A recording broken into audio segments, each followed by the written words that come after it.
सर्वोच्च न्यायालयाने राज्य निवडणूक आयोगाला राज्यातील स्थानिक स्वराज्य संस्थांच्या निवडणुका 31 जानेवारी 2026 पर्यंत घेण्याचे स्पष्ट आदेश दिल्यानंतर राज्यातील राजकीय वातावरण तापू लागले आहे। महापालिका, नगरपालिका आणि जिल्हा परिषद, पंचायत समित्या अशा सगळ्याच निवडणुका घ्याव्या लागणार असल्याने निवडणूक आयोग 3 टप्प्यात या निवडणुका घेण्याचा विचार करीत आहे। पहिल्या टप्प्यात महापालिकांची निवडणूक होण्याची दाट शक्यता वर्तवली जात आहे। तसे झाल्यास दिवाळीनंतर कधीही महापालिका निवडणुकांचा कार्यक्रम जाहीर होऊ शकतो।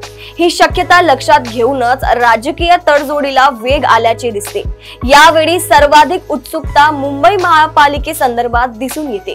मागच्या वेळी भाजप सोबत युती न करता स्वतंत्रपणे लढलेल्या शिवसेनेला सर्वाधिक जागा मिळाल्या खऱ्या, परंतु भाजप आणि शिवसेनेच्या जागांमध्ये फारच कमी अंतर होते।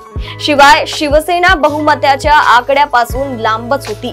मुंबई महापालिका हातातून गेली तर पक्ष चालविणे, टिकविणे हे खूप मोठे आव्हान ठरेल। हे लक्षात घेऊनच उद्धव ठाकरेंनी कोणत्याही अटी शर्तीवर राज ठाकरेंसोबत युती करण्याचा निर्णय घेतला।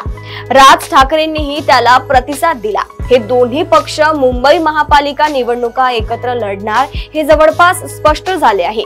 या युतीची अधिकृत घोषणा कदाचित निवडणूक कार्यक्रम जाहीर झाल्यानंतर होईल।